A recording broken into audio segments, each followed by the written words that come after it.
Nigerian Air Force takes gallant steps against banditry and terrorist operations in some parts of the country.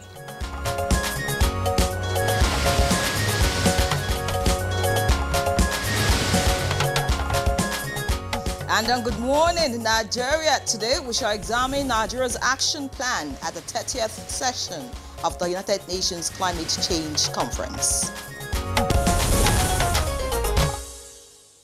Now, in recent years, weather patterns across the world have become increasingly unpredictable, from global warming to rising sea levels and changing rainfall, as well as extreme weather events.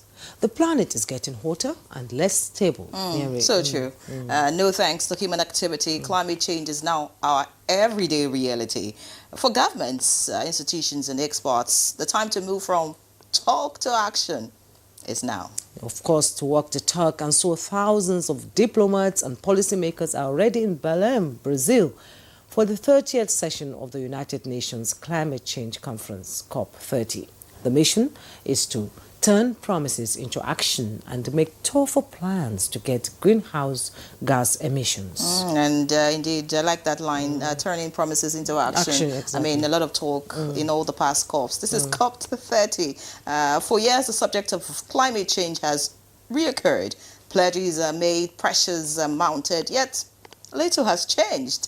But this year's conference feels different, so we hear more hopeful and strategic. Belém, located in the Amazon region, is home to the world's largest tropical rainforest and a crucial front line in the global fight against deforestation. Indeed, and for one, delegates, including Nigerians, are expected to review national climate plans, push for stronger climate finance, and adopt new measures to drive cleaner economies. Under the Paris Agreement, the goal is to limit global warming to 1.5 degrees Celsius. But scientists now warn that this target is at risk. I mean, where are we exactly in this fight? It looks like we need spiritual intervention. Well, they agree, however, that it is still possible if countries act fast, cut emissions, adapt to climate impacts, and mobilize adequate finance. And Nigeria is definitely positioning itself at the forefront of this effort, with Vice President Kashim Shettima representing President Bola Tinubu at the summit. And in his message, very strong message indeed, the Vice President urged world leaders to move beyond pledges to performance and from dialogue to decisive action. He reaffirmed Nigeria's climate leadership with a strong commitment to reduce carbon emission by 32% by 2035. That's going to 2030, targets. Exactly. And of course, that's our focus this morning as events unfold at COP30. We turn the spotlight on Nigeria's climate action and sustainable development. Welcome to Good Morning Nigeria. I'm Henry John. And I am Jumaye. So it may interest you that Nigeria has just unveiled its National Carbon Market Framework and Climate Change Fund. How will this drive financing for clean energy and adaptation investments? We'll find out shortly on Good Morning Nigeria. We'll bring you the newspaper review with Chukwudi Okolo-Bajo right after the news as we join Frama Pani, our newscaster for today. Many thanks, Oyeyemi Ajayi, for that background report. Now joining us for the conversation is Dr. Uche Agbanusi, former national president of the Nigerian Environmental Society, public policy expert and analyst. He's also a doctor of public health administration and former head of environmental health department, Abuja.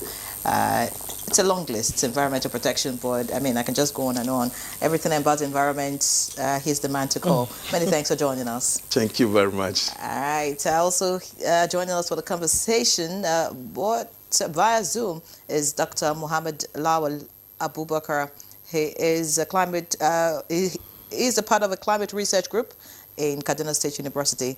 Many thanks for joining us, sir. Thank you. We have experts here in the studio, to push the conversation. And let me introduce Dr. Chimere May Ohajiwa, Principal Consultant, C Circle Research and environment to this. Thank you so much for coming. We also have another guest who is joining us from the center. That's the COP30 that is taking place in Belém, Brazil. He's joining us via Zoom, and he's Honorable Samuel Onyebu, former member of the House of Representatives and sponsor of Nigeria's Climate Change Act and Southeast representative on the board of Northeast Development Commission, NEDC. Thank you so much for joining us. Thank you very much indeed. Good.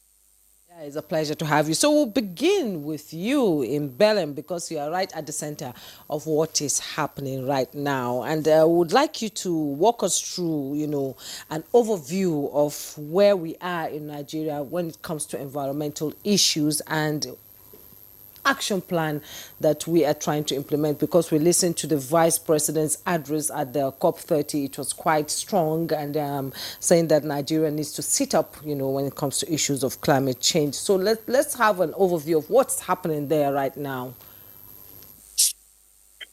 Well, thank you. Thank you very much indeed.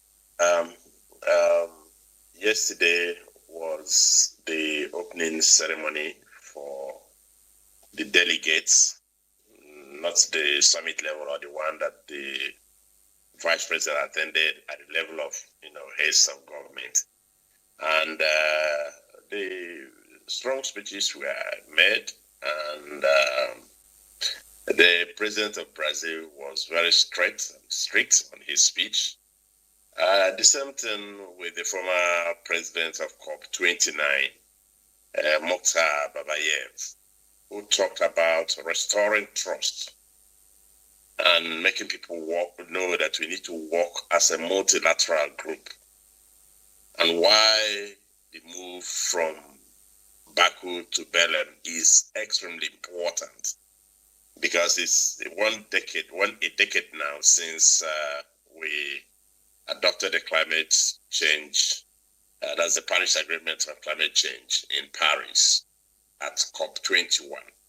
So everyone is focused on what we need to do as a team, as a group, stakeholders, nations, to be able to work towards realizing the overall objective of Paris Agreement on Climate Change, which is to preserve the environment, preserve humanity, and make sure that we leave something for generations behind us.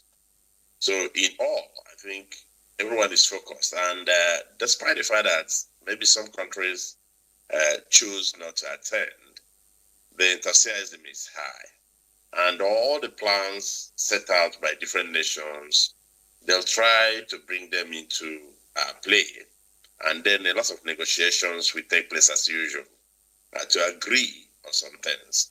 I would like to state a point here. I think we have made some progress coming from COP21 to COP30. Nations have actually been able to enact their own laws, set up their national plans. And of course, you are aware that Nigeria is one of the nations that recently, around September, submitted their nationally determined contributions, which is what you use as a guide in terms of the role you want to play towards the overall objective of the world. So I think people are poised to achieve something, and people are also, like Babayev said yesterday, are determined to restore trust and work together. That's more or less the summary of what I would like to say. But then on the part of Nigeria, we have demonstrated clearly that we want to continue to work for the good of all, our nation, the African continent, and indeed the world. And that's why you recently saw the decisions taken by President Bola Ahmed Tinubu in clear demonstration of his work to ensure that our drive, our efforts on climate change, that properly delineated, focused, and clinically executed. So I have no doubt that we are on the right path. Honorable Onigbo, I'd like to stay with you. You say that nations have come up with their own plans. Outside plans on paper, have we really seen concrete action coming out from COP? all the COPs that we've had, you know, in the past, and of course, looking at COP30. You also said that the president of Brazil spoke firmly. Every year, people come and speak firmly. Talk about real action. Talk about what is on the ground, and then also speak about the nations that are absent. I'm interested in that because we know the position of the president of the U.S. on the climate issue and all of that. So speak to us around that concrete action that you think you know, has actually taken place in the past years, and these countries that are absent. Why is that? Let me take the last leg of your question. It's difficult for me to stay in my village in Abia State and be able to determine what drives the decisions of very powerful people around the world. However, it is important to observe that, yes, it's a source of concern that the greatest polluters were not, seen or have not arrived or have not indicated interest that they want to attend this COP. I'm talking of the greatest polluters, beginning from the United States to China to some other countries that we know. However, I would like to say that despite the fact that these countries have been up and down, particularly the United States, on this issue of climate change, the nation has moved. Nations have moved on. The world has moved on in terms of concrete achievements, which is what you asked. You said you want to see whether there have been concrete achievements. Let me start with Nigeria. The first time I attended a COP conference was in COP21. And it was during my participation in that COP, particularly in a program organized by GLOBE. GLOBE is a global legislators organization for a balanced environment. And by then it was headed in Nigeria by the former Senate President, Dr. Bukola Saraki, CON. I attended that program. I participated in that program. We were urged as legislators to go and push legislations on climate change, that you need a legal framework to guide your nations in implementing their NDCs. It was just sounding like it was, Greek, or I didn't know where to start from. But I managed to combine the speech or speeches that I had, urging us to push legislations. I managed to combine it with the realities on ground in my village, where when I was attending primary school, there were over 6 springs where we would run to fetch water in the morning before getting ready to go to school. Whether you were putting on any dress or not at that age, you would just run there, get water. Some took their bath right there and then rush back to go to school. But by the time I finished, when I finished from my high institution and did my NYC and worked a little bit and returned to the village, I was shocked to see that 5 out of those 6 springs had dried up. And eventually I found it was the impact of climate change. So it was one of the things that actually motivated me in pushing the legislation. So in terms of concrete action, let me now conclude. Nigeria today has a Climate Change Act. And in that Climate Change Act, we made several provisions, beginning from talking about the Section 1 of the Act that talks about a legal framework, that this act will provide a legal framework for low greenhouse gas emissions, inclusive green growth, and sustainable development by mainstreaming climate change actions, international development priorities, and all that. There are so many other things concerned that I would not want to bore you with. However, we also provided for Section 5, subsection 1, that talks about the composition of the National Council on Climate Change, making Mr. President to chair the council, and his absence, the vice president. I'm mentioning all this. Then let me also talk about Section 15 of the Act that talks about the Climate Change Fund. So I'm mentioning all this to show you that we have this legal framework on ground.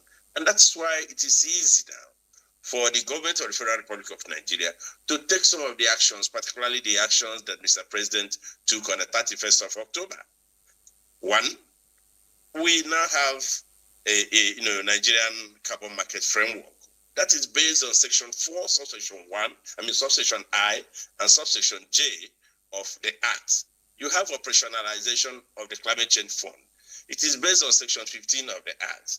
And just like that, and having Mr. President say, look, I am in charge. based on Section 5 or Section 1 that talks about the composition of the National Council. So in terms of what nations have done, I think I'm using Nigeria as an example, that from COP21 to this day, we have a direction and we're moving in that direction. So use that as an example to know that even in Kenya, in Uganda, and some other places, even some other countries that have copied our acts, everyone is working towards this goal. You do not wait for the developed nations that are polluting, for them also to come and tell you exactly how to progress. You make your own modest progress. When we put it together, it's going to help us in achieving that goal. So I think some progress has been made. Okay, thank you so much, Honorable Onyogo, for your opening comments. I will be returning to you so that I'll break down what's really happening on ground there. And let's return here to the studio, and Dr. Uche Agbanusi is seated. And Thank you. Like Nigerian said, anything about environment, we hit you on that, and then you give us answers. What are your expectations from the COP30? Because he has said some countries are not there, and they are the big polluters, you know. So what kind of agreement do you think will come out of the COP30 now? Thank you very much. Just like the last person that spoke, he spoke very well.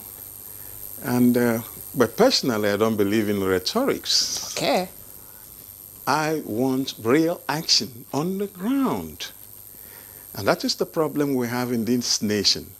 We could have wonderful documents, even in laws. I think we have more body of laws than most nations of the world. Which one have we really implemented? In this climate issue, it is a very serious issue which we cannot politicize. Why am I saying this? Concrete action we are talking about is what we see on our everyday life, what we see on our next environment to us. What do we see in our nation, Nigeria? We have not done what we're supposed to do. One of the things, as a public policy expert, I believe that when you are doing this documentation, so you must carry the people along. How many of these people have you carried along? We have so many communities. How many of these communities are involved? How many of these people are aware of this? We can have all these documents packed and stuffed in our shelves. And we will continue to say we have the law, we have the guideline, we have all the policies and all the rest. First of all, how did the policy come about? When you are doing your documentation at the National Assembly or whatever, whichever place you're doing it, as a public policy expert, my question is this: how many of these states we are talking about were carried along? In the whole of Nigeria, let one state come out and say, oh, this is their contribution to this document. That is the question I'm asking. Now, let me go back to our environment. Our environment is speaking a different thing. Our environment is showing a clear deviation from what we say we have documented. We have in Nigeria, we have refuse waste management as simple as that. We have not done. We have not, just simple waste management. Waste to wealth. Yeah, waste to wealth. We have not done that. How many communities have we involved in this? Look at the way even our streets are being overloaded with refuse. And we know that all these refuse, even as we gather them, we are talking about climate change impact. These are the refuse that can stay and begin to produce what we call methane gas. And these methane gas are also greenhouse gases that can impact the climate. What have we done to also control our...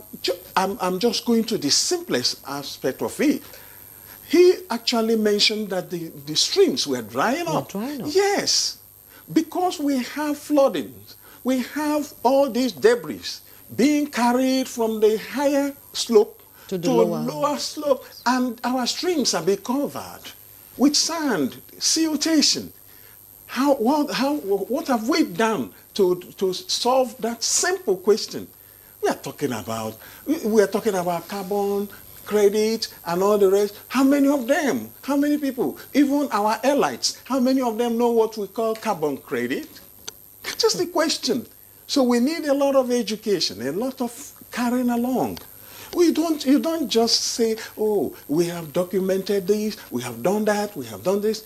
I am just going from the simplest thing. The village woman, the village man will understand.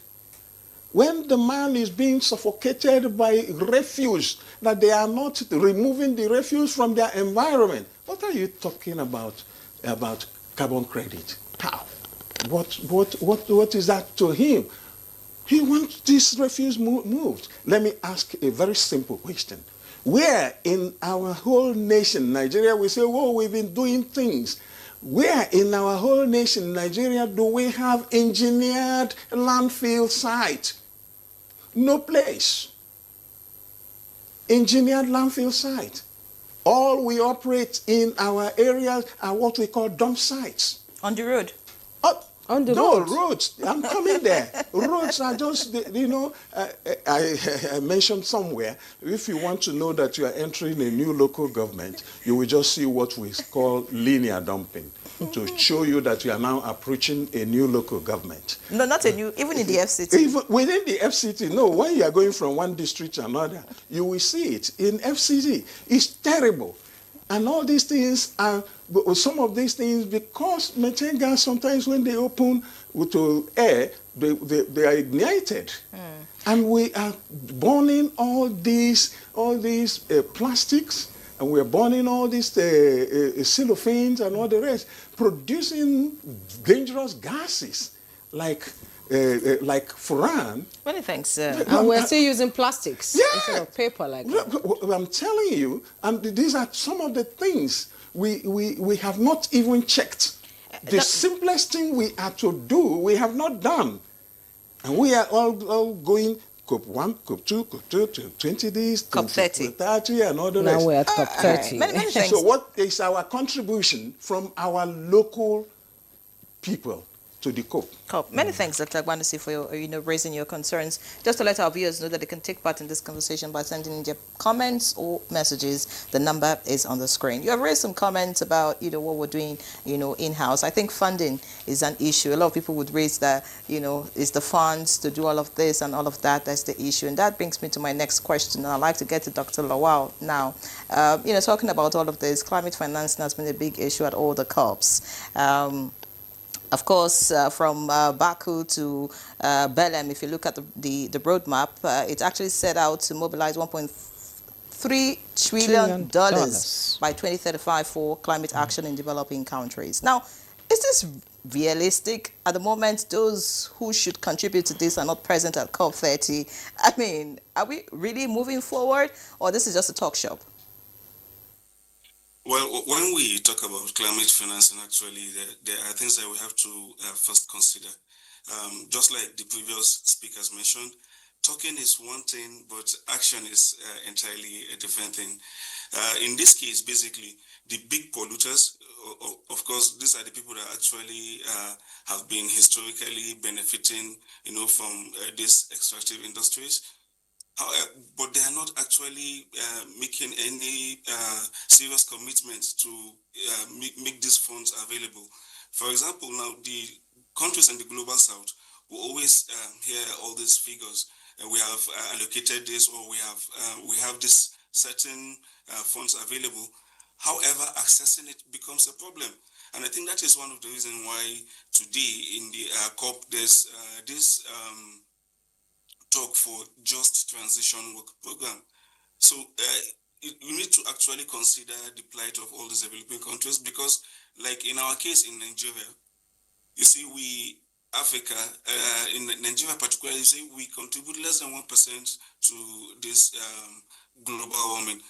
However, unlike, I don't want to use the language used by Vice President Shetima, but we are not actually victims. if actually the world will look at Africa, Nigeria, considering our resources, our natural resources, that is our landscape, our forest, it means we are partners, in solving all these global challenges. So I think, yes, the developed world is not actually doing enough, because we have this rhetoric of finances. Money is going to be generated, or money is going to be provided, but that is all we hear about it. And I think, coming to our issue in Nigeria, there's a particular thing that I think is of concern to me. Vice President Shetima was saying that Nigeria intends to generate $3 billion annually, and I think that is actually, I find it unrealistic, sincerely. So if we as a country, we are not actually being realistic with our funding, or what we can be able to generate, then what do we expect, from our development partners, who, of course, are trying to do everything possible to just avoid being blamed that, okay, they're doing this, and then they're not actually keeping up to their commitments. Okay, thank you so much. From what we've heard from the three guests we've spoken to now, it's like Nigeria needs to walk the talk. Most countries that commit to agreements, at the COP, any of the COPs, need to put pen on paper and agree to the agreements. Now, we've seen financing is an issue, education is an issue, public awareness on climate change is an issue. How do we begin to tell the people that climate change is a serious business, and if care is not taken, it might override us? Doctor. Okay, so good morning, Nigerians, again.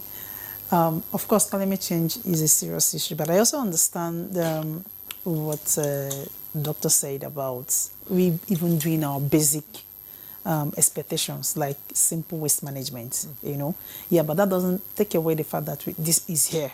Like this year, Nigeria, someone said, well, has Nigeria contributed? And Nigeria has contributed. We have at least we have roadmap that other countries are even copying. We are the first to submit our nationally determined contributions in West Africa. Other people are copying from us. Nigeria has set net zero target by 2060. There will be net zero target. We are setting pipelines or projects that will help us to achieve our goal.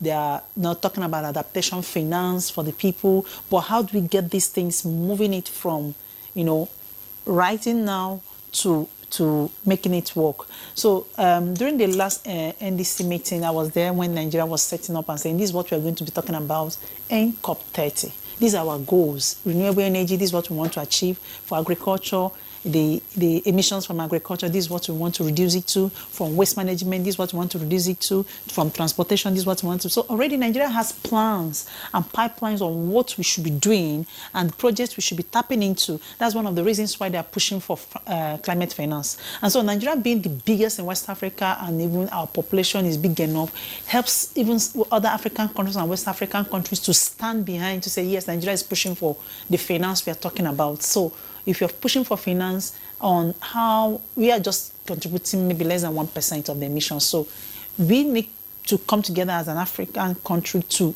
demand for this finance for it to be working. But I also understand the fact that we have to do our own even basic things. Because even for this, Nigeria already promised about 20% or 27%. They are going to do with their own money to make sure that we do this. But then we need support to be able to move it to the next level, But if it's Nigeria is doing something, yes, Nigeria is doing something, that our influence is helping the other Africans to stand to demand for climate justice. All right, so what are the most pressing climate issues, in your opinion, that the COP30 aims to address, sort of? Okay, so for COP30, so this year's COP30 is about Paris Agreement. Paris Agreement was set up in 2015.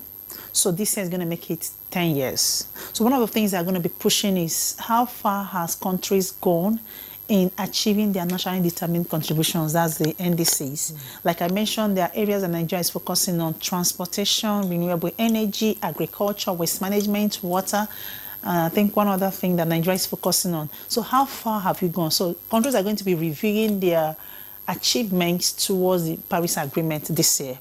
And one of it is all these things are targeted into making sure the temperature does not, increase more than 1.5. So we are trying to keep it below, 1.5 degrees, that we are not going high. Because if this increase, it has effect on most things on our health, flooding, drought, food security, even mental, because places where the communities are having flooding or is leading to crisis, there are displacement, people And that are insecurity displaced. too. Insecurity, people are displaced in an IDP camp. When you check their mental health status, because you just left what you know what to do, you know how best to do. So it could be affected through flooding or through drought. We are looking at farmers' header crisis, right, in communities. One of the things is because there is drought, they are not getting enough grasses as they should, and then they're having problems. So we need to be thinking, how do we handle this problem? So apart from they're not getting enough grasses, but also the population is increasing. People need to live in the land. So of course, the grass cannot remain there forever. So what are the plans? So these are things that I think Nigeria is doing to put it in pipeline to say we need to end this. So if we are saying we need to end communal clashes as a result of farmers and herders looking for greener pasture for their animals, what is the plan to make sure this doesn't happen and take people's life? So Nigeria have talked about this ranching, this, that. How do we get it done? These things are possible. We go to other countries and we see it happen. So some of the things projects are on ground to see how do we make sure that we move from talk to work. Many thanks, Dr. Ohajiwa. I'd like to go to Dr. Honorable Sam Onigbo now. First, I'd like you to respond to some of the comments made by Dr. Agbanusi right here in the studio about the actions that we've taken at home and how this moves away from just paperwork to having the people being carried along. I'd like your response to that. And then I also want you to tell us. Dr. Ohajiwa has spoken about what Nigeria is focusing on, but specifically at COP30, what is the agenda Nigeria is pushing for? And I would like you to speak to us about how Nigeria's Climate Change Act of 2021 actually supports the implementation of its COP30 agenda. Okay, thank you very much indeed, Rainer. Yeah, well, on the comments by Dr. Agbanusi, I would only just say that we cannot regard in any form the president's, in this case, President Bola Ahmed Tinubu's actions as rhetorics. The reason I'm saying that is because this is a president that started from his budget speech at the National Assembly in November 2023, just about 6 months after he assumed office, or he was sworn into office, to list out what he expected and still expects Nigeria to gain from climate change. That even though climate change is a challenge, an environmental challenge, but it also presents us with tremendous business opportunities. Go and read that speech from paragraphs 23, 24 to 25. You would see what he said. I'm talking of November 2030. And he moved ahead to exercise admirable leadership by leading the delegations that went to Dubai. And he participated in high-level meetings where decisions were taken on this issue of maintain that he was talking about. You can discuss maintain locally, but maintain was discussed at that level so as to mobilize finance from different sources to be able to tackle the challenges that are coming, locally. So such actions by Mr. President, it was even there in Dubai that he announced the initial composition of our carbon market initiative. When he announced Dr. Salisu and Zach Kadedeji of FIRS as co-chairman of that initiative, which today has metamorphosed into Nigeria's carbon market framework. So that's a step forward. That is not rhetorics. I also would like to say that Mr. President has demonstrated, as provided for in Section 5, subsection 1 of the law, that he is the chairman of the National Council on Climate Change. And that is why he made those pronouncements that I've talked about, the carbon market framework, which is a major step forward for the Nigerian nation. If you want to trade in carbon, or you're talking about carbon credits, you must lay out how you want that to be achieved. We provided for it in the law, but the law does not explain everything. You move from the law to formulate policies based on the law. And that's what we have done in the case of the Nigerian Carbon Market Framework. Also, we provided for Section 15 on Climate Fund, how to assemble the funds and how to use the funds assembled to help us fight.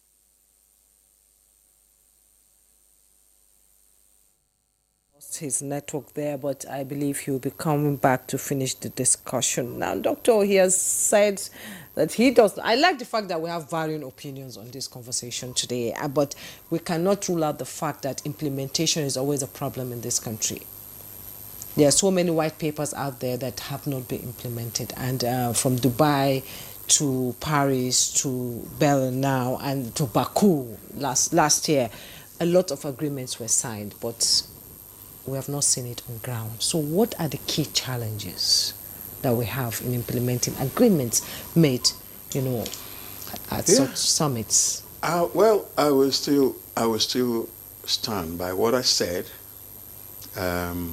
Maybe the rhetorics, or maybe angering some people. But what rhetoric is when you say something which you have not done.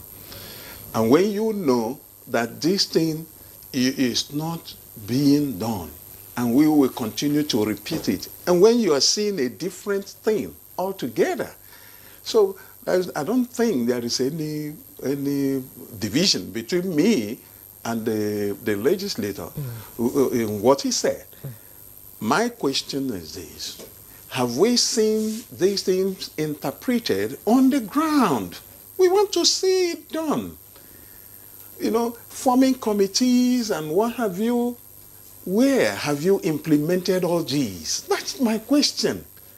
At my level, when it comes to environment in Nigeria, I believe, and someone who is a public policy expert, I believe that I would have been able to see what has been done on the ground.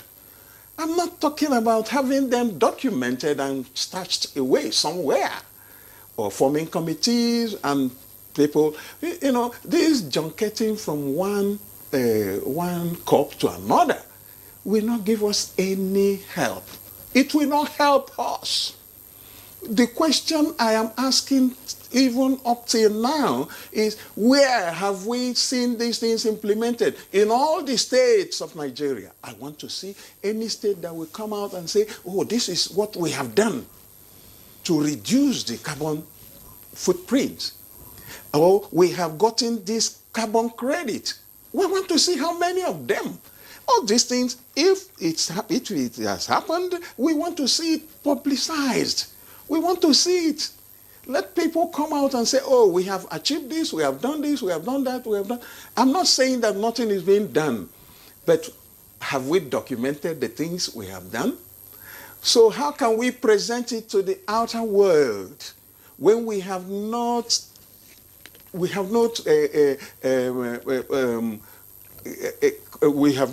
evidence, no evidence to show what we have done? That one is a problem we know when it comes to implementation. Do we have laws? Yes. Do we have documents? Yes. But when it comes to implementation, I said zero. We have not implemented whatever we have articulated, even as people in the environment, because this environment is for every one of us. It's not for special people, because each and every one of us are human beings. We live in this environment. And so we must carry everybody along. Everybody in this environment space is a stakeholder. So there is no special group that will be doing this. The question I'm asking, the woman living in the village, the man living on the other side, how have you connected them? When you are talking about carbon credit and all the rest, People steadily are still cutting down our wood. Our forest is disappearing per day. Every day people are cutting because they must eat. They're using fuel wood for energy, to provide energy for themselves. How have we encouraged them? Even as a nation, how have we brought them into all these things, all these plans we're making? Let me ask a very simple question. When you go to our markets today, you will see charcoals. Charcoals are being carried in bags. And these are live woods that are being burnt to make charcoals. Have we wondered, have we sat down one time to ask, how do we combat this? How do we help these people from the village? Because they must eat. They must eat. And we are not doing anything in that aspect. And we are expecting that, whenever until we go for international meeting and we begin to say, we did this, we did that, and all that. No, but Dr. Agbanuse, in your own view, what is the way out of all of this? The way out is to get the people involved. Get them involved in what way? Yes. We have a lot of NGOs. We have a lot of government offices. We have the NIO. We have National Orientation Agency can do their job. Yes, National Orientation Agency, NOA. What are we doing? We have radios, we have televisions. What are we doing? We must get the people, we must ginger the people. We must tell them, this thing you're doing is right, or this one, is wrong. It's going to impact us. This water you see that is being depleted, that you're not seeing, is because of this we're doing. Do you understand? All right, many thanks, Dr. Agbanuse. Even in our agriculture, we have wrong agricultural approaches. And these are the things that are affecting us seriously within. I don't care about whoever that is coming from China and all these things. Whatever you are doing locally, think globally. All right, many thanks, Dr. Agbanuse. Talking about the rural people and carrying them along, all of this just, brought to my mind the carbon market framework, and I'd like to get to Dr. Lawal now. Speak to us about what constitutes the national carbon market framework, and how does it align with Article 6 of the Paris Agreement, ensuring transparency and integrity in carbon transactions?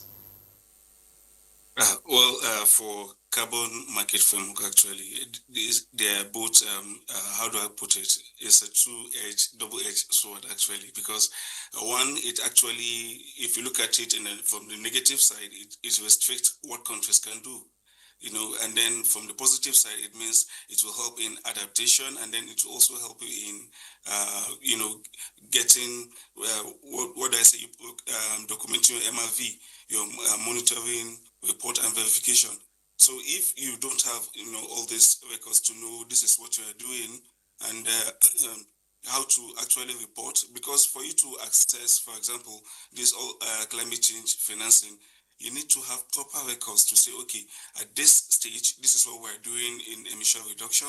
This is what we're doing in, generally for mitigation, and this is what we're doing for adaptation or building resilience. But the carbon framework generally, if you look at it, where the polluters are actually charged, to pay carbon taxes, and then this money will now be used for the countries in the global south. I think in some based on what is on the paper, it's something that is actually very beautiful, it's positive. However, what I said earlier is, like Nigeria as a country, what are we doing, to enforce that, okay, we have this MRV. What are sectors doing from this level of government to the other? And just like, I want to just give a quick comment to what Dr. Agbanuse mentioned. I think one of the reasons why we keep complaining about inaction on climate change policy or our activity is because we focus too much on the center. We we wait for federal government to do everything, which is not realistic. Because, for example, things about waste management and if this should be the role of local government, for example, not even state. And you see, this, like Honorable Onigo mentioned, the Climate Change Act of 2021 actually clearly defined how all this level of government and different sectors can key in.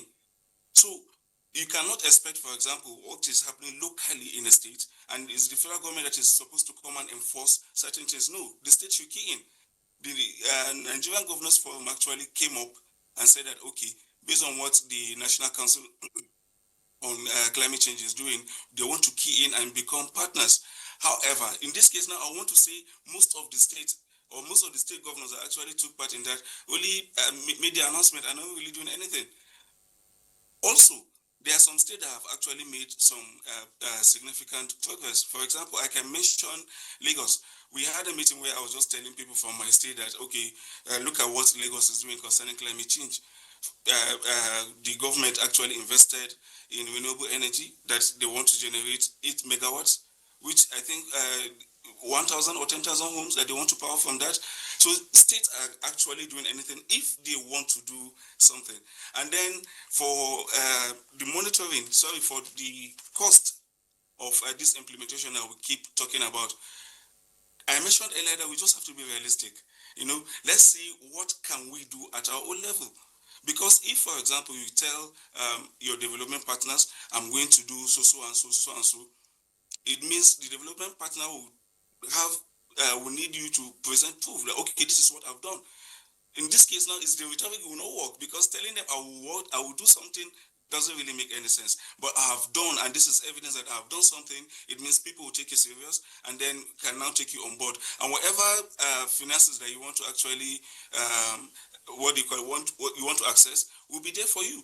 But that is one of the challenges we keep having in this country. We have policies, truly, and some of these policies are actually positive. I want to agree with Honorable Onigbo, even though I think he's been way more optimistic than I am. But yes, we should actually be positive, because government is saying that we want to do this. Yes, we should give government benefit of the doubt, and then key stakeholders, everybody should step up and do what it's supposed to do, because the central government is now coordinating what is happening from different sectors of the economy, from different states, and then putting together and say this is what we have as a national policy. But if the implementation, or the monitoring, reporting, and whatever is left to the central government, it means the other stakeholders cannot really complain about what is happening, because yes, it's everybody's business. Climate change mitigation and adaptation is everybody's business, and we have to key in from local government to different sectors of the economy. To the oil and gas specifically, because when he mentioned methane, I was wondering, okay, what is this small waste generated by the roadside doing? Of course, even though it generates, but the amount is way too insignificant. But look at what is happening from gas flaring. From all these, what we call these fugitive leaks from gas pipelines. Now, that is where you talk about methane, and that is where you can hold the federal government responsible. But for what is happening locally, especially in all these things that happen the stakeholders should actually step up and do the right thing. Thank you so much. I like the fact that you sort of agree with the Honorable in some instances, and the fact that subnationals need to sit up, when it comes to climate change. Now, Doctor, how can the 5-year carbon market roadmap, let's talk about the roadmap now, targeting the groundwork for emission trading system, how we can promote clean industrial innovation, which Doctor also mentioned. And what are your expectations? How can we begin to use waste as a money-making machine like other countries are doing? We see other countries using waste to build roads, and we're spending so much money just building roads in Nigeria. If we can use this waste, and turn it into wealth, not even money itself, but maybe generating like wind power and all that, how can Nigeria begin to use these innovations? Because we're just not seeing them on ground, actually. Okay, so I don't, maybe I'm a little bit, one-sided on one-sided. But it's interesting that we're having, varying views about the subnationals need to sit up, actually, yes. Yes, you need to sit up, actually. But when it comes to recycling or waste management, I think Nigeria has done well, especially in the area of plastic waste. And so there's even fear that maybe the way we are going in the near future, we'll not have plastic to recycle. because there's a lot of, unlike before, you can see nylon paper, what pure water sachet everywhere is no longer that much, like picking it up. So our plastic recycling company is really advancing. So one of the things I think is important for us to mention that Nigeria has done is to create blue economy. That's also like championing our natural resources and seeing how can we preserve our natural resources. But the forest, the blue economy part of it, the marine and blue economy ministry, where we are trying to protect it. So like this year that we're having it in Brazil. Brazil is known for their forests. So Nigeria is just, the Amazon. So Nigeria is just looking at it. One of the things that the meeting in Brazil is going to bring out is about taking care of our natural resources, and Nigeria is promising to take care of that by creating this ministry that we make sure that the ocean is being taken care of because of whatever it is that we have. In fact, it will interest you that the ocean is absorbing more carbon dioxide than the forest is. So we have this here, and we are supposed to take advantage of it. So concerning the roadmap you're talking about, for me, I think they're already making roadmap, but we have issues trying to, translate to practicality. And one of the challenges is just maybe weak enforcement and legislation. So we have all these policies, but enforcing them. Another thing is money. Like you say, like Dr. Lawal said about the finances, the states are supposed to actually champion these things. If you're not putting that money, there's no way the foreign people will put that money. And we've already promised that we're going to put down at least 20% of our domestic resources to champion any of these national determined contributions that we have promised. That's what we promised that we are going to do.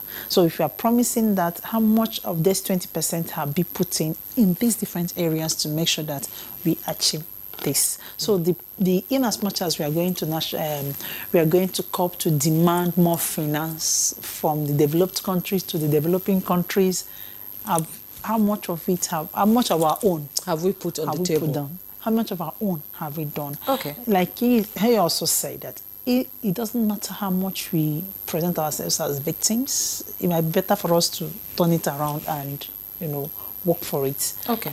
Many thanks, Dr. Ohanjiwa. My director says we need to go for a break now. If that is possible, maybe we'll just take a break. When we come back, of course, we'll continue the conversation. We have some questions and contributions from our viewers that just came in, so we'll take them after the break. We'll be right back. All right, many thanks for staying with us. It's still Good Morning Nigeria, live on the network service of the NTA. This is Africa's largest TV network, and we're talking about COP30, of course, and Nigeria's participation at this annual conference. Sam Onigbo joins us all the way from Belém in Brazil, and earlier when he spoke, he was very optimistic about what Nigeria is doing and how we're making progress and not just talking. So I'd like to get back to Honorable Onigbo. We have questions. We need to take some of the questions. We'll take the questions just please. quickly. Yes, Let me just find out from Honorable Onigbo. You talked about all the things that Nigeria is doing, but could you speak about tangible investment in renewable energy that you think Nigeria has made so far? Talked about solar, wind, or hydro that reflects Nigeria's commitment, to its COP30 goals, and then speak about how Nigeria can balance economic growth, or if you like, economic development with its decarbonization commitments.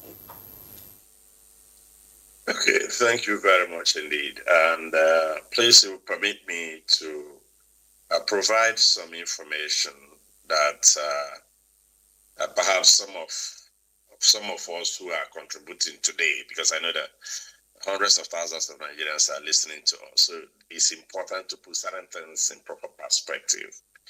And I want to start from, I've tried to correct the use of the word rhetorics to characterize Mr. President's decision as that. And I think Dr. Banusu has taken note of that.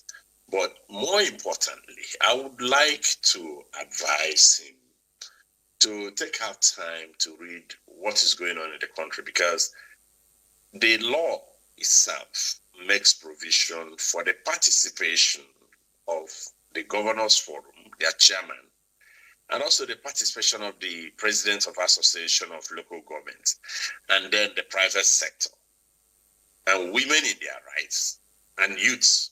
So for him to say nobody's carried along is like, I'm concerned about that. He should try and read and know what is going on. Again, the states are making great efforts based on what they're doing with the Governors Forum, because the chairman of the Governors Forum is a member of the National Council on Climate Change. But beyond that, they are already working with the National Council on Climate Change. And that's why Society for Planet Earth and SPP, Prosperity, has been doing rankings, annual rankings of the performance of states in terms of their climate change governance, the activities they are performing to be able to key in. Recently, we did that, and Lagos came tops, followed by some other states. Even Kano came fourth, which was celebrated in that state. So I'm happy that Dr. Lawal was able to point out to his own state that look at what these people are doing. So it's important that we have that. I also would like to make him know that Section 26 of the Act talks about education from primary to secondary to tertiary level. You have to have a law or a policy in place before you start implementing. Dr. Hajwan has talked about the NDCs, nationally determined contributions of nations. These were things agreed upon by nations following the Paris Agreement. And the essence is to say we are doing this by ourselves as part of our contribution to the global effort. So if you don't have your NDCs, if you don't have your national action plan in place to follow, there's no way you can now be judged.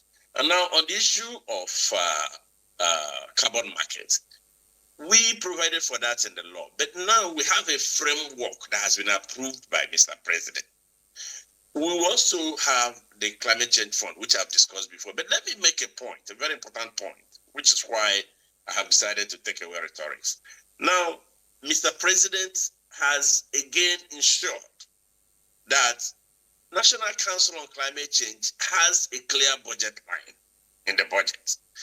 That wasn't there before. And all we have discussed here centered about funding. The National Council on Climate Change needs to have access to fund to be able to execute what they are doing. And I think that's Dr. Hajunwa also observed. So I would like us, as we are discussing and people are listening to us, it's important that we say things that they can verify. And I would like Dr. Agbanusi to do some checks on these things I have just mentioned about the states, about the participation of states in trying to move forward on this matter, and about the participation of even others, the private sector. Like in the last council meeting, I just met Dr. Onoja, who represented the private sector. He's the head of the Nigerian Conservation Foundation. We made the law to be almost all-inclusive. So, and my advice is that you take time, read the law, and then know what the provisions are. And on the issue of investment, a lot of people have actually invested in Nigeria. And I'm going to use a very local and personal example. I have a very young man from Lagos State. He graduated from Unilag. I met him at International Renewable Energy Agency Summit in 2017, where he was doing his master's. Eventually has gone to do his PhD. But let me tell you what he's been able to do in Ota.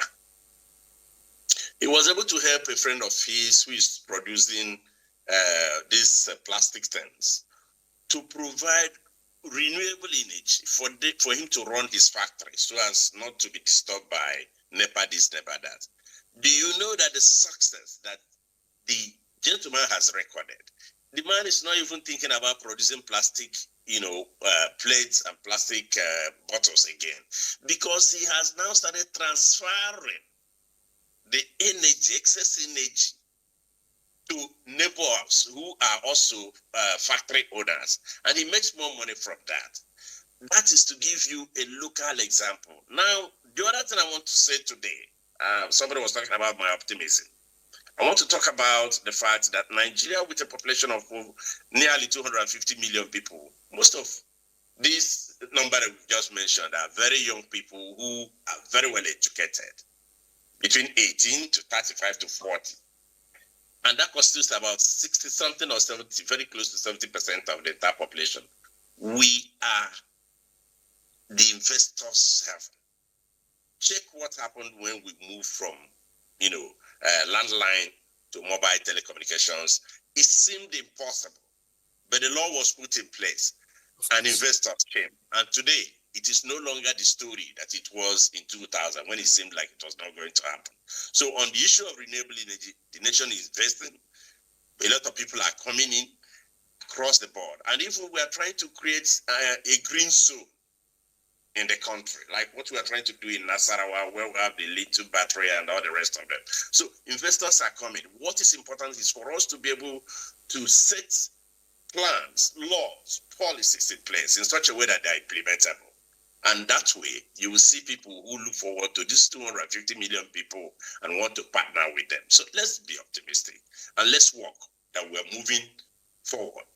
Yeah, that's why I want to commend President Bola Ahmed Tinubu for what he's been able to do. He has breathed real life, verifiable life into the National Council on Climate Change. Okay, thank you so much, Honorable. We have some questions and contributions from our viewers this morning, and let me take the first one from Dr. Isaac Momo. He said the biggest question is when will we move from talking to doing the work towards achieving visible results? Thank you for the quality discussion. And from Mohammed Onoto Abdul Ganiu from Apapa, Lagos, he says, I must say that paperwork is not our problem as enumerated by one of the discussants. Our challenges have been lack of sincerity when it comes to implementation by those who formulate the policies and design. We're a gas-producing country and we cannot afford not to use it just because of greed and selfishness along the chains of transaction. What was the cost of gas per kg when Nigerians preferred wood and charcoal? But now that they have embraced gas for cooking, what do you see?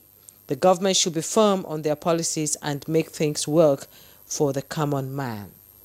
All right, I have some more questions here. I think we'll just take all of them together and our guest would respond. This one says, I think wildlife helps in maintaining the ecological balance of nature. Killing of cannibals leads to an increase in the number of herbivores, which in turn affects forest vegetation. Let's learn to preserve nature to its fullest.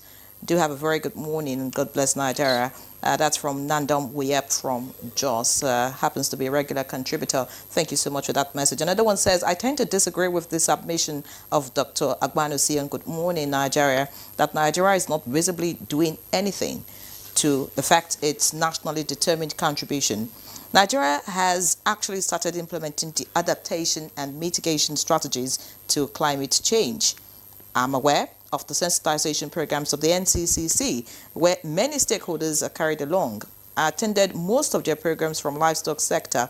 The Federal Ministry of Livestock Development has commenced the development of livestock policy to reduce emissions from the livestock sector. The ministry has conducted and is still carrying out a lot of training, both at national and subnational levels on Tier 1, Tier 2, and Tier 3, and MRV, among others, to enable Nigeria go to carbon markets. Okay, I'm sure that the experts understand what all of this is all about. So I guess I'll get to Dr. Lawal. I'd like you to respond to some of the comments that we have so far. And of course, your own impression about the position of Honorable Onwigbo and Dr. Agbanusi right here in the studio. Okay, I think let me start from the question on biodiversity. I think that is very, very important because the environment the natural environment is self-sustaining, you understand? So if you upset the balance, if you remove something from the entire cycle, it means the entire ecosystem actually will feel the impact. So yes, I think biodiversity conservation is part of the climate change, the Paris Agreement, and by the way, is a basic component of our SDG. So yes, we have to do everything possible to conserve the environment. Secondly, the comment on paper, that what we have most of the time is actually on paper. I think there's also a challenge from there. I want to further talk about what Honorable Onigbo mentioned. I'll give you an example. There's a bank, for example, in Nigeria. It's a private organization, but it has decided on its own to actually move away from our national grid. and they are not relying on diesel generators, for example. So on their own, they integrated, these photovoltaics into powering their building, their infrastructure, and they are waiting. So this is what a private organization is doing. Now, you can imagine if, for example, is government or any level of government decide to say, okay, we have so number of offices. I want to make sure that henceforth our buildings are going to be operating based on clean energy. It's actually possible if private organizations can actually do it, who are actually after profit. So the government should actually do it. Nigeria said they want to have up to 52% renewable energy by 2025. That is actually an increase from the 2022% that they actually raised in NDC 2.0. This is actually possible. However, like Honorable mentioned again, policies will have to actually be in place so that investment in this renewable energy will actually be made very easy, and people will actually see it as something attractive. Because if we have people investing in renewable energy, I assure you, most people are willing to adopt this clean energy. But the cost is actually putting people off, and this is where government policy can actually practicable government policy can actually help people to help to transition from this energy that we're actually using, from using these gas generators, from using all this unclean or dirty cooking energy, and transition to clean energy. But yes, government policy will have to come in, and in this case now, it's not what we always say, paper. No, not just paper. Government should actually make investors understand that yes, if you do this, this is personally as a business person, this is the reward they're going to get. And yes, if we do that, I think it will help moving forward. But yes, I also believe Nigeria is actually doing a lot. But yes, we are not there yet, but we need to do more. Yes, Nigeria is actually doing a lot. Dr. May? Okay, what I have to say, like I said, I think Nigeria is doing a lot as also. Maybe we are not doing enough, but we are doing a lot that is, moving us to that direction. There's a lot of awareness now around recycling. There are a lot of people that are into recycling business, and that's also something that is helping. We might not be doing what we're maybe enough at government level, but individuals as businesses, local businesses, they are trying to move things forward. And I said that the idea of trying to conserve our natural resources, like I mentioned before, the blue economy, the livestock ministry, and the blue economy ministry is also a plus because of what it is about nature. How do we conserve nature? There's a lot of knowledge around this. Even the Great Green World Initiative was also supposed to be to plant more trees, but how many trees have been planted? That's another. Compared to how much was spent. I think that's where people come to look at it. This is how much you spent, how much the result that's coming as a result of the resources that have been put in place. Like I said, Nigerian position in West Africa as the largest economy is also important, because when we have these policies, we're even the ones helping other countries to set the framework and set the policies that will enable investors to come in and put in resources in this space to see what is going on in terms of climate finance and all that. But if you don't have those on ground, there's no place to put the money. Thank you very much, Dr. Ohanji. We're running out of time. We need to round up this conversation. Dr. Agbanusi, you think that Nigeria needs to do more, but of course, we're already at COP30. What does success at COP30 look like for Nigeria? Well, just like other COPs, I'm not a pessimist. I'm an optimist.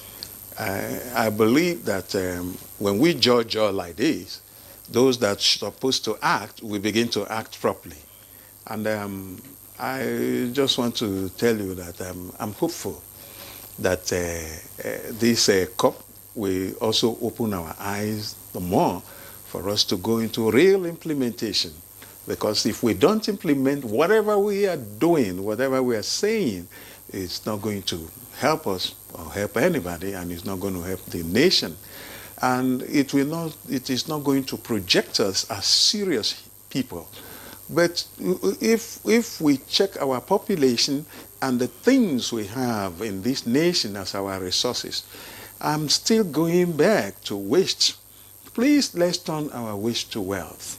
Let's turn our waste to wealth, then and engage our younger population, because most of them are on the street.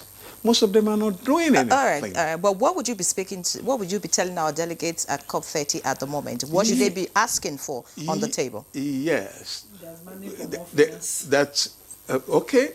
That they should bring more money. That they should finance more of our climate actions. Yeah. Yes, I agree with that. However, if that money comes, how will it be utilized? That is the question. Yeah. Because we have seen that most of the fundings, when a project is mentioned and a fund is released, the next thing is that the fund will disappear and the project will remain stagnant. So transparency and accountability is another There issue. should be transparency. Monitoring itself. There should be monitoring. There should be transparency in whatever we're doing. We can't just say, okay, do I hate our nation? No. But we must speak out. We must speak out so that people that are putting us in this quagmire, we begin to realize that's what they're doing, because many of them are looking at their own pockets, not about the public interest. They are not concerned with the public. But what are they going to achieve? What are they going to gain? That is the problem. So we must begin to change our thought patterns. We must change our psyche and everything about us so that we will make real progress in this climate change issue. So it all boils down to finance. Let's bring in Honorable. It's not the one that will have plenty interest. Yes. Okay, Honorable, listen, that it all boils down to finance. So how much climate, as your closing shot, climate finance has Nigeria accessed so far for adaptation projects in Nigeria? And how much more are you bringing in? Yes. Thank you very much. Well, it's difficult for me. I was a legislator. I sponsored the Climate Change Act. It's just that I've been taking interest. In some other situations, maybe I would have gone on recess. However, it's difficult to say right here how much has been brought in. But I do know that we have really seen, one, awareness, 2, sensitization, 3, interest from investors. And that's why all these that I talked about, the carbon market framework and all that, is very, very important, because investors who are coming now, before now, in fact, let me make a point. We have made progress on issues of attending COP, because before COP29, there was a lot of uncertainty about Article 6, whether 6.2, 6.4, or 6.8. But after Baku, those are being clarified to make what we are doing now about a carbon market to be straight. You know exactly which area you want to come in and how you can come in. These things raise the prospects of more money coming into the country. So on how much we are likely to bring in, we are going to bring in a whole lot. No one can specifically say, okay, this is how much we are bringing in. But we are going to bring in a whole lot, because there now appears to be significant. Honorable Nugbode, we need to round off. Dr. Lawal, in 30 seconds, what will be your final words? To delegates at COP30, what should they bring back home?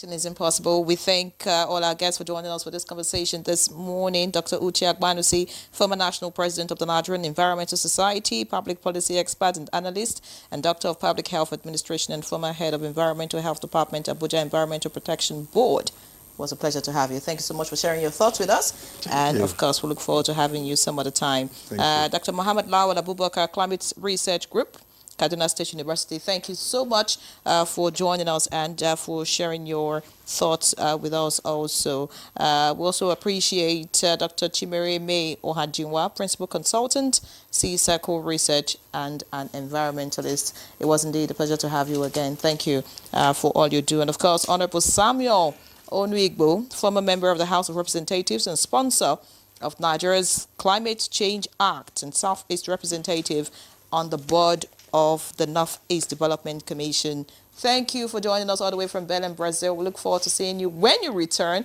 and of course all the goodies that you will bring back for Nigeria. Thank you for being a part of the conversation once again, Honorable Onwigbo. All right, so that's it on Good Morning Nigeria this Tuesday. Thank you for being a part of it. So many other programs are lined up for broadcast on the Nigerian Television Authority. Stay with us. I'm Ian Ray John. And I'm Juma Yusuf. Have a great day.